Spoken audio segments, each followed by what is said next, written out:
Bismillahirrahmanirrahim. Alhamdulillahi Rabbil Alamin. Wassalatu wassalamu ala ashrafil anbiya wal mursalin Sayyidina Muhammad wa ala alihi wa sahbihi ajma'in. Qala rabbi shrah li sadri wa yassir li amri wahlul 'uqdatam min lisani yafqahu qawli. Rabbi yassir wa la tu'assir bi tammin bi khair. Rabbana anfa'na bima 'allamtana, Rabbi zidna 'ilman nafi'an warzuqna fahman wasi'a bi rahmatika ya arhamar rahimin. Allahumma faqqihna fid din wa 'allimna at-ta'wil wahdina siratikal mustaqim. Rabbi zidna 'ilman nafi'an warzuqna fahman wasi'a bi rahmatika ya arhamar rahimin. Allahumma amin. Amma ba'd. Assalamualaikum warahmatullahi ta'ala wabarakatuh. Sabda Nabi sallallahu alaihi wasallam daripada Ibnu Mas'ud radhiyallahu taala anhu. Baginda Nabi sallallahu alaihi wasallam bersabda, "Inna mimma adrakan nasu min kalamin nubuwah, idza lam tastahi fasna' ma syi'ta." Atau kama qala sallallahu alaihi wasallam. Riwayat yang didatangkan oleh Ibnu Mas'ud radhiyallahu taala anhu, beliau berkata, baginda Nabi sallallahu alaihi wasallam bersabda, sesungguhnya daripada apa yang didapati oleh manusia daripada kalam nubuwah, iaitu Nabi kata bahawasanya sesungguhnya apa yang nak disebutkan oleh Nabi sallallahu alaihi wasallam ini adalah suatu pengetahuan dan juga ilmu mengenai suatu jangkaan yang akan berlaku terhadap umat akhir zaman. Lalu kata Nabi sallallahu alaihi wasallam, "Idza lam tastahi fasna' ma syi'ta." Apabila kamu tidak ada perasaan malu, maka buatlah apa yang kamu nak buat. Bila kamu tidak ada perasaan maruah dan juga malu, kamu itu tidak menjadi perisai ketika itu, maka kata Nabi sallallahu alaihi wasallam, kamu nak buat apa, buatlah. Inilah pesan Nabi sallallahu alaihi wasallam. Dalam hadis yang lain yang diriwayatkan oleh Imam Hasan, daripada Imam Hasan bin Sayyidina Ali radhiyallahu taala anhu, Nabi sallallahu alaihi wasallam bersabda, "Da' ma yaribuka ila ma la yaribuka." Atau kama qala sallallahu alaihi wasallam. Tinggallah apa yang memberikan keraguan, tinggallah apa-apa yang memberikan syak dalam diri kamu, kembalikanlah kepada benda yang tidak meragukan kamu. Muslimin muslimat yang dirahmati Allah Subhanahu wa taala, insya-Allah pada tengah hari ini kita akan sambung perbahasan kita dalam kitab Al-Iman wal Hayah, iaitu iman dan juga kehidupan, dalam tajuk As-Sakinah An-Nafsi, Sakinatun Nafsi, iaitu ketenangan jiwa. Dalam tajuk kecil pada hari ini, orang yang beriman kepada Allah Subhanahu wa taala, dia akan bebas daripada segala keraguan dan juga syak wasangka, bahkan sangkaan yang tidak baik terhadap Allah Subhanahu wa taala. Pengarang nak meletakkan bab ini bahawasanya ini adalah merupakan indikator ataupun kriteria kita pada hari ini untuk mendapatkan ketenangan di sisi Allah Subhanahu wa taala. Kerana bila kita ada keyakinan dan tidak ada keraguan, maka ketika itu Allah Ta'ala akan pancarkan nikmat iman, dan Allah Subhanahu wa taala akan berikan ketenangan dalam diri umat Islam ataupun orang beriman tersebut apabila Allah Subhanahu wa taala telah mengangkat segala keraguan-keraguan yang ada dalam diri manusia pada hari ini. Mana mungkin pada hari ini orang boleh beriman kepada Allah Subhanahu wa taala sekiranya dia masih ragu-ragu ataupun kurang pasti akan apa yang Allah Subhanahu wa taala telah tentukan kepada kita pada hari ini.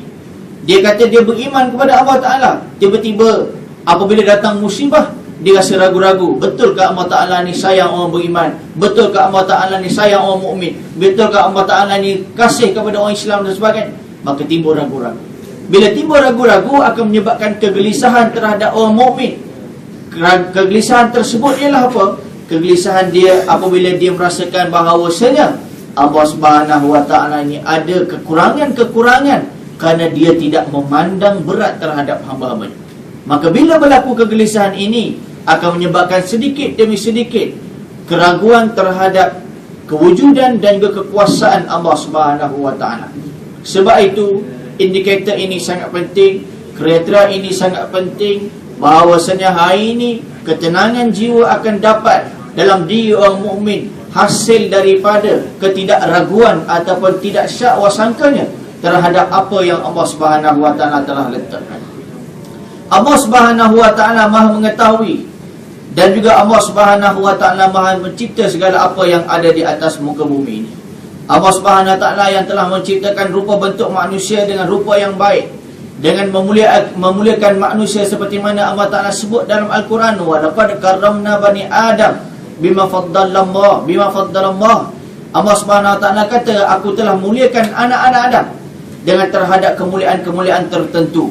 Begitu juga Allah Subhanahu wa taala telah memberikan keistimewaan terhadap umat manusia sebagai anak Adam.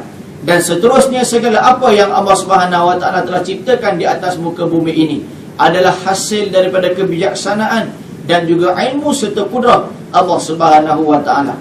Mana mungkin Allah Subhanahu wa taala boleh cipta suatu benda, suatu makhluk tanpa ada ilmu, kehendak dan juga kudrah, iaitu kuasa yang melampaui ilmu manusia dan juga kita sebagai makhluk pada hari ini. Sebab itu kita menisbahkan bahawasanya Allah Subhanahu wa taala ini maha sempurna dan juga maha lengkap dengan segala-galanya, dan tidak ada sifat kekurangan dan juga sifat kecacatan yang akan kita nisbahkan kepada Allah Subhanahu wa taala. Sebab itu perkara pertama pada hari ini yang kita nak sebutkan ialah, apabila seorang mukmin dia tidak ada perasaan syak wa sangka kepada Allah Subhanahu wa taala, maka segala nisbah kelengkapan dan kesempurnaan kita akan letakkan kepada Allah Subhanahu wa taala. Kerana ketika itu bila Allah Taala uji maupun Allah Taala berikan nikmat, kita akan kembalikan diri kita kepada Allah Subhanahu wa taala. Maka segala kesempurnaan ketika itu akan kita sandarkan kepada Allah Subhanahu wa taala. Macam pada hari ini kita menisbahkan kesempurnaan kepada manusia. Kita kata si fulan ini adalah merupakan seorang pemimpin ummah, dia adalah muka yang sempurna. Sempurna mana dia? Sempurna mana tahap pimpinan ataupun tahap manusia tersebut ataupun makhluk tersebut? Kalau kita nak bandingkan dengan Allah Subhanahu wa taala, pasti akan ada kecacatan yang bersifat tabi'i, iaitu tidak sempurna dia sebagai seorang makhluk Allah Subhanahu wa taala. Nak melengkapkan contohnya kelengkapan manusia pada hari ini, kita ambil contoh pada hari ini rakan-rakan kita yang menerima musibah banjir di Pantai Timur. Hari ini kita cuba dan juga berusaha nak menjadi orang yang perfect, orang yang sempurna. Kalau boleh kita pada hari ini, kita batang tubuh kita pada hari ini, NGO kita pada hari ini, kalau boleh kita nak NGO kita ada bot. Sebab bot ni nak hantar makanan, bot ni nak hantar bantuan kelengkapan pakaian, tidur dan sebagainya. Dalam masa yang sama kita nak juga kelengkapan makanan. Ada bot tak ada guna kalau tak ada barang. Kemudian ada barang pula tak ada guna kalau tidak ada set makanan, set pakaian tidur ataupun selimut dan sebagainya. Ada semua ni nak pula air bersih. Maka kita rasa kita nak semua benda tu ada. Tapi pada hari ini kita dalam Islam bersifat takamul, sentiasa menyempurnakan di antara satu sama lain. Yang bahagian bot dikerja dia bawa bot saja. Dia tak payah fikir, orang kemudi bot tersebut tak payah fikir aku nak bagi bantuan ni macam mana. Yang penting aku sampaikan bantuan ni kepada JT ataupun tempat letak bantuan tersebut. Maka dia ada peranan. Bagi mereka yang tak ada bot, bawa pula air, bawa makanan. Jadi semua ini adalah merupakan kekurangan-kekurangan yang mesti ditampung sesama manusia. Tetapi bagi Allah Subhanahu wa taala, Allah Subhanahu wa taala tidak perlu kepada zat yang lain untuk menampung diri Allah Subhanahu wa taala. Ini yang kita belajar pada suatu ketika dahulu, iaitu qiyamuhu bi nafsi, istighnahu an ghairi. Allah Taala ni kaya daripada segala-gala. Maksudnya Allah Taala la yahtaju ila ghairi, tak perlu kepada benda yang lain. Bila Allah Subhanahu wa taala tidak perlu kepada yang lain, bermaksud Allah Taala lebih ataupun Allah Subhanahu wa taala maha sempurna. Kita manusia pada hari ini, macam contoh yang saya buatkan tadi, bahawa kita tidak sempurna. Bila kita tidak sempurna, maka dalam Islam pada hari ini kita ada sistem ataupun konsep takamul dan juga takaful. Takamul, kita melengkapkan di antara satu sama lain. Takaful, kita akan melengkapkan bantuan dari segi satu sama lain. Rakan kita ada makanan sikit, kita ada makanan banyak, kita sedekah sikit. Itu dinamakan sebagai tolong-menolong yang disarankan oleh Al-Quran. Ta'awanu 'alal birri wat taqwa wa la ta'awanu 'alal ismi wal 'udwan. Ini konsep yang ada dalam Islam. Itu perkara pertama yang kita nak terangkan pada tengah hari ini, bahawasanya Islam ini akan mendatangkan keimanan yang dalam keadaan tersebut akan melahirkan ketenangan dalam diri manusia. Tapi ada syarat. Syarat yang hari ini kita bahaskan ialah dia tidak ada ragu-ragu kepada Allah Subhanahu Wa Taala. Kalau ragu-ragu, macam kita sebutkan tadi bahawasanya mula akan merasakan syak wasangka yang bukan-bukan terhadap Allah Subhanahu Wa Taala. Muslimin-muslimat yang dirahmati Allah Subhanahu Wa Taala. Perkara yang kedua dalam bab ini, orang beriman dia mengetahui bahawasanya dalam kehidupan yang dunia yang singkat ini, dia bercampur baur di antara kebaikan dan keburukan, di antara hak dan juga yang batil, di antara keadilan dan juga kezaliman. Begitu juga mengandungi suka, duka, gembira, pahit, sedih dan sebagainya. Maka sebab itu pada hari ini kita lihat bahawasanya hidup ini merupakan satu lapangan kerja, iaitu lapangan kita membuat amalan. Jadi seorang yang beriman kepada Allah Subhanahu Wa Taala, dia yakin bahawasanya dengan kehidupan yang ada pada hari ini, dia ada pancaroba. Istilah kita pada hari ini, orang hidup dia tidak akan lari daripada masalah. Mana ada hari ini orang hidup di atas muka bumi dia tidak ada masalah, pasti dia akan ada masalah. Itu yang Allah Ta'ala telah bekalkan kepada kita pada hari ini. Liyabluwakum ayyukum ahsanu amala. Kata Allah Ta'ala, kami nak uji kamu semua siapa yang paling terbaik di kalangan kamu dalam beramal. Ini nak bagi tahu kepada kita, Allah Subhanahu Wa Ta'ala nak bagi tahu bahawa kamu hidup di atas dunia, lahir je kamu akan dapat masalah.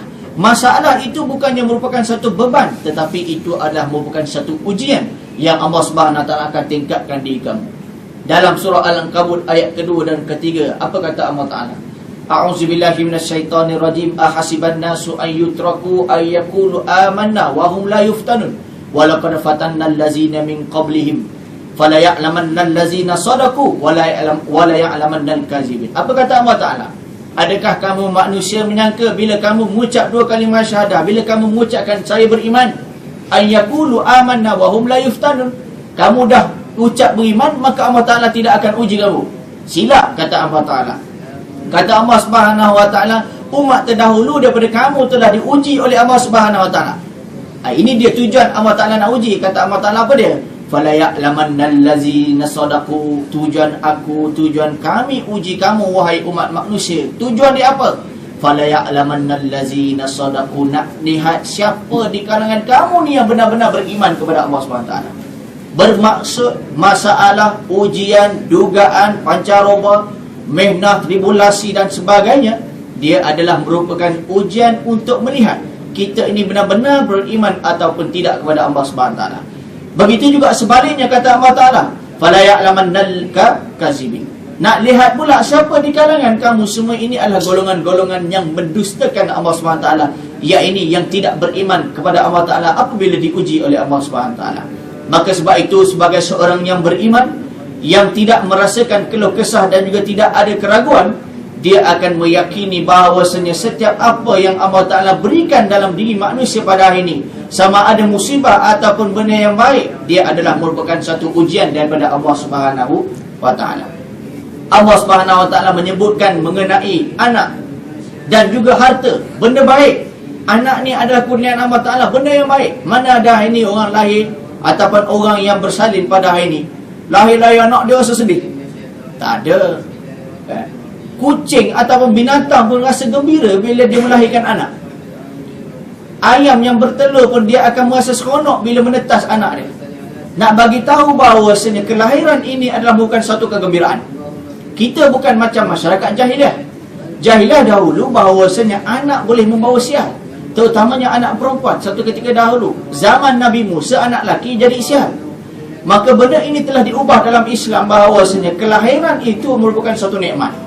Tapi Allah Subhanahu Wa Ta'ala pesan dalam Al-Quran, nikmat ini boleh bertukar kepada nikmah, boleh jadi fitnah, boleh jadi kecelakaan, boleh dapat kemurkaan daripada Allah Ta'ala. Wa'lamu annama auladakum wa amwalakum fitnah, kata Allah Ta'ala. Ketahuilah olehmu bahawasanya anak dan juga harta-harta kamu boleh jadi fitnah. Fitnah macam mana? Allah Ta'ala nyatakan dalam surah Taubah pula. Allah Subhanahu Wa Ta'ala kata, kul in kana aba'ukum wa abna'ukum wa ikhwanukum. Allah Ta'ala cerita mengenai peringkat-peringkat fitnah yang Allah Ta'ala berikan kepada manusia sekiranya dia tidak boleh hadapan. Maka Allah SWT, kalau kamu kasih kepada ayah kamu, anak kamu, saudara kamu, isteri-isteri kamu, keluarga kamu, perniagaan, harta yang kamu kumpulkan, wa tijaratun takhshawna kasadaha, perniagaan yang kamu bimbang akan rugi, berbanding kamu cintakan kepada Allah Ta'ala, Rasul dan perjuangannya, kata Allah Subhanahu Wa Ta'ala, fatarabbasu hatta ya'tiyallahu bi'amrih, kamu tunggulah azab daripada aku apabila kamu mendahulukan dunia berbanding mendahulukan Allah Subhanahu Wa Ta'ala dan juga Rasul dan berjuang di jalan Allah Subhanahu Wa Ta'ala. Ia bermaksud bahawasanya nikmat yang Allah Ta'ala berikan, dia juga akan menjadi suatu dugaan dan juga ujian kepada diri manusia sekiranya kita tidak menggunakan nikmat tersebut di jalan Allah Subhanahu Wa Ta'ala. Nikmat anak, ketika mana sahabat Nabi SAW pernah ditegur oleh Nabi apabila Nabi lalu di depan rumahnya, beliau masih leka bermain dengan anak-anaknya, sedangkan azan ingin ataupun akan berkumandang ketika itu. Maka Nabi pesan, anak tersebut boleh menjadi fitnah untuk kamu menunaikan ibadah kerana kamu leka bermain dengan anak tersebut sehingga kamu melewatkan ibadah solat. Itu pesan Nabi. Nabi buat peringatan. Walaupun benda baik, kita bermuamalah, duduk dengan anak kecil dan sebagainya, tapi kalau kita sampai lewat semayang, tak semayang dan sebagainya, maka itulah yang dinamakan fitnah dan juga nikmah ataupun kecelakaan yang akan ditimpa terhadap mereka yang diberikan nikmat oleh Allah Subhanahu Wa Ta'ala. Tuan-tuan muslimin muslimat yang dirahmati Allah Subhanahu Wa Ta'ala, perkara yang ketiga, apabila seseorang beriman kepada Allah Ta'ala hilang perasaan keluh kesah dan juga ragu-ragu dalam diri dia, maka akan terjawablah segala persoalan-persoalan besar mengenai Allah Subhanahu Wa Ta'ala, mengenai persoalan rezeki, mengenai persoalan tasyri'iyah, pensyariatan, mengenai persoalan hakimiyah, kebijaksanaan Allah Ta'ala, mengenai persoalan-persoalan takdir, dosa dan juga pahala yang Allah Ta'ala akan berikan kepada manusia. Maka benda ini akan tenang dijawab oleh orang-orang yang beriman yang tidak ada keraguan, kerana segala-galanya akan dinisbahkan kepada Allah Subhanahu Wa Ta'ala. Beriman dengan ayat Allah Subhanahu Wa Ta'ala dalam surah Al-Ikhlas, Allahus Samad. Apa maksud dia Allahus Samad? Kita setiap kali semayang kita baca benda ni, kita tak baca qul huwallahu, kita baca inna a'taina. Benda ni paling singkat dalam Quran. Jadi dalam Al-Quran Allah Ta'ala kata Allahus Samad, iaitu Allah Ta'ala sebagai tempat pergantungan. Bila kita pada hari ini tempat pergantungan, maksudnya kita akan ikut dan juga kita meletakkan segala-galanya kepada Allah Subhanahu Wa Ta'ala. Kita ambil contoh pada ni, Perkim contohnya. Bangunan dia ada beberapa tingkat. Contohnya lah atas ni dah terbakar, tinggal satu tali ataupun satu pautan saja yang ada di luar cermin. Dan pautan tu saya punya, tali tu saya punya. Lalu ketika itu saya kata kepada tuan-tuan, Encik nak turun? Ya, saya nak turun. Agak-agak saya nak bagi, mesti tuan bagi. Macam mana saya nak bagi? Sebab tuan mesti tuan-tuan akan kata kepada saya, ustaz takkan nak zalim orang. Tapi saya kata dengan syarat. Dengan syarat. Apa dia? Encik kena cakap saya handsome, walaupun saya tak handsome. Ketika itu walaupun tuan tersebut meminta satu permintaan yang kita rasa tak logik nak tunaikan, ketika itu kenapa kita tunaikan? Kerana kita yakin itulah pautan yang terakhir yang ada daripada kita. Bila ada daripada kita itu saja pautannya, penyelamat ketika itu, maka segala-galanya kita akan letakkan pada dia. Jangan kata handsome. Kalau kata boleh belanja saya, boleh. Boleh kahwinkan dengan anak tuan, boleh. Semuanya boleh. Sebab apa? Sebab pautan ketika itu hanyalah kepada tali tersebut. Maka menyebabkan kita meletakkan pautan tu, pautan kita, keselamatan kita, segala-galanya kepada si fulan tersebut ketika itu. Maka sebab itu dalam konteks Allahus Samad sama juga seperti itu. Bila kita dah qasadkan diri kita bahawasanya Allah Ta'ala segala-galanya, maka ketika itu wajib kepada kita meletakkan segala-galanya untuk Allah Subhanahu Wa Ta'ala. Tak boleh kita meletakkan selain daripada Allah Subhanahu Wa Ta'ala. Wa may yabtaghi ghairal islam madina fala yuqbala minhu, kata Allah Ta'ala. Barang siapa yang mencari selain daripada agama Allah Subhanahu Wa Ta'ala, iaitu agama Islam, falan yuqbala minhu, maka dia tidak akan diterima selama-lamanya tentang apa yang dibawa ataupun apa yang diterima selain daripada Allah Subhanahu Wa Ta'ala. Dan yang terakhir pada hari ini, orang beriman dia mengetahui dan juga merasai bahawasanya dirinya ini tidak kecil dan juga terasing di atas muka bumi ini, melainkan seluruh alam ini bersama-sama dengan dia sebagai seorang mukmin. Kerana hubungan manusia sebagai seorang mukmin, dia yakin bahawasanya semut ada hak, binatang-binatang dan tumbuh-tumbuhan yang ada sekeliling kita ada hak kehidupan, maka kita tidak akan terasa asing. Seperti mana yang saya pernah sebutkan kepada tuan-tuan dalam kelas bahawasanya Nabi pernah menyebut bahawasanya orang yang menuntut ilmu Allah Subhanahu wa taala, orang yang menuntut ilmu, dia akan didoa oleh ikan lautan dan juga binatang ataupun seluruh penduduk alam akan mendoakan kebaikan kepadanya. Bahkan malaikat juga. Ini nak bagi tahu bahawa kita tidak bersendirian. Kita kena yakin sebagai seorang beriman kepada Allah Ta'ala, apabila Allah Subhanahu wa taala mendatangkan sesuatu perkara, baik musibah ataupun baik nikmat, maka perkara tersebut kita perlu yakin bahawa kita tidak bersendirian. Sebab itu dalam Islam, apabila kita dapat nikmat, kita perlu berikan sedikit kepada orang lain. Ia dinamakan sebagai sedekah. Kerana hak orang Islam ada dalam poket umat Islam. Kita ada zakat, kita ada infak, kita ada sedekah, yang mana itu merupakan hak orang yang lain. Orang miskin, orang yang tak ada duit, orang yang kesepitan, orang yang baru masuk Islam, yang mana menjadi asnaf pada ini sebagai zakat. Dan juga rakan-rakan kita yang tak berapa nak ada duit, kita bagi. Itu adalah merupakan hubungan kita dengan mereka. Dan kadang-kadang ada juga hubungan kita dengan binatang dan juga sebagainya. Apabila kita lihat kucing kelaparan, kita pun beli whiskas, gaul dengan nasi pagi. Maka hubungan ini adalah hubungan yang diikat dengan keimanan kepada Allah Subhanahu wa taala.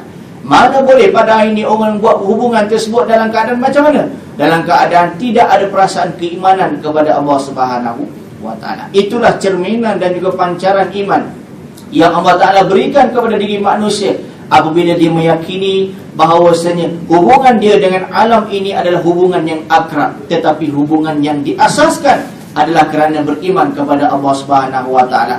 Maka sebab itu Allah Subhanahu wa taala menyatakan di dalam surah Al-Isra ayat yang ke-44, tusabbihu lahus samawatus sab'u wal ardu wa man fihin wa in min syai'in illa yusabbihu bihamdihi walakin la tafqahuna tasbihahum innahu kana haliman ghafura.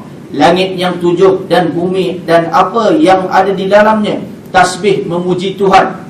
Segala sesuatu semuanya tasbih memuji Allah Subhanahu wa taala, tetapi kamu tiada mengerti pujian mereka. Sesungguhnya Tuhan itu penyantun dan juga Maha Pengampun. Nak bagi tahu bahawa alam ini dia ada peranan dalam dia mensucikan Allah Subhanahu wa taala, memuji Allah Subhanahu wa taala. Dan kita jangan duk harap dan kita pada jangan duk ingat kita saja yang beribadah kepada Allah taala, sedangkan bumi, lautan dan sebagainya dia juga beribadah kepada Allah Subhanahu wa taala.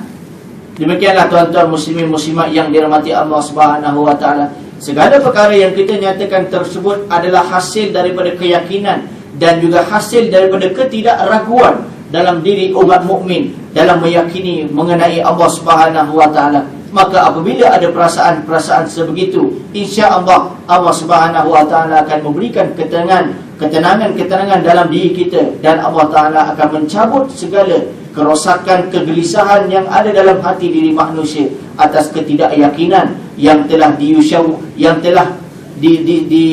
dibisik oleh syaitan ataupun musuh-musuh Allah Subhanahu wa taala. Sama ada pada hari ini dibisik sendiri oleh nafsu syahwat kita, sama ada juga dibisik oleh manusia yang mementingkan keduniaan dan juga mementingkan material yang ada di atas muka dunia ini. Waliyazubillah, moga-moga Allah Subhanahu wa taala menjadikan kita pada hari ini sebagai seorang mukmin yang benar-benar meyakini apa yang Allah Subhanahu wa taala telah berikan dalam hidup kita pada hari ini. Yang terakhir pada hari ini, orang mukmin pada hari ini saya nak sebutkan pada hari ini bahawa janganlah kita pada hari ini lebih yakin kepada benda-benda yang ghaib, yang benda tahyul. Yang hari ini kita takut hantu, lebih takut kepada Allah Subhanahu wa taala. Benda ini adalah merupakan kepercayaan animism, iaitu kepercayaan terhadap benda-benda yang ghaib, yang merasaikan benda tersebut ada kekuatan dan juga ada hikmat yang boleh mencederakan dan juga boleh memudaratkan diri kita. Maka benda ini perlu kita buang dalam pemahaman masyarakat kita, khususnya supaya keyakinan kita kepada Allah Subhanahu wa taala sedikit demi sedikit akan menebal dan sedikit demi sedikit akan semakin dekat dengan Allah Subhanahu wa taala. Sebab segala yang baik itu daripada Allah Subhanahu wa taala, yang buruk itu daripada kelemahan diri saya sendiri. Aku qouli hadza wa astaghfirullahal azim li wa lakum wa lisairil muslimin wal muslimat fastaghfiru innahu huwal ghafurur rahim. A'udzu billahi minasyaitonir rajim. Bismillahirrahmanirrahim. Alhamdulillahirabbil alamin wassalatu wassalamu ala asyrafil anbiya'i wal mursalin sayyidina Muhammad wa ala alihi wa sahbihi ajma'in. Allahumma ij'alna minal ladzina yastami'una al-qawla fayattabi'una ahsana. Allahumma arina al-haqqa haqqan warzuqna ittiba'ahu wa arina al-batila batilan warzuqna ijtinabah. Wa sallallahu ala sayyidina Muhammadin nabiyil ummi wa ala alihi wa sahbihi wa baraka wasallam. Walhamdulillahirabbil alamin. Tasbih kafarah dan juga surat subhanakallahumma wa bihamdika asyhadu an la ilaha illa anta astaghfiruka wa atubu ilaik. Bismillahirrahmanirrahim. Wal 'asri innal insana lafi khusr illa alladhina amanu wa 'amilus solihat wa tawassaw bil haqqi wa tawassaw bis sabr. Wassallallahu ala sayyidina Muhammad wa ala alihi wa sahbihi wa baraka wasallam. Walhamdulillahirabbil alamin. Assalamualaikum warahmatullahi taala wabarakatuh.